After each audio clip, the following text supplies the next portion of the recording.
Hello welcome to our channel Andhra అమ్మాయి life style. ఇది day 7 అండి. ఏదైతే డే 6 వెయిట్ ఉందో అదే చూపిస్తున్నాను. తర్వాత ఎంత అయితే తగ్గానో డే 7 తర్వాత లాస్ట్లో ఉంది, చూసేయండి.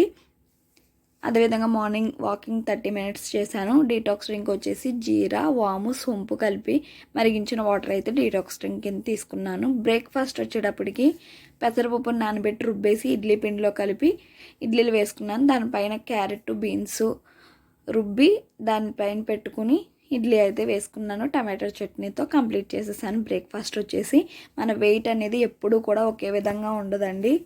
అది మన మైండ్ సెట్ మీద ఆధారపడి ఉంటుంది, మనం వాటర్ తీసుకునే దాని మీద ఆధారపడి ఉంటుంది, స్ట్రెస్ లెవెల్స్ వల్ల, స్లీప్ వల్ల, ఇవన్నీ కూడా మనం మేనేజ్ చేసుకుంటూ ఉండాలి.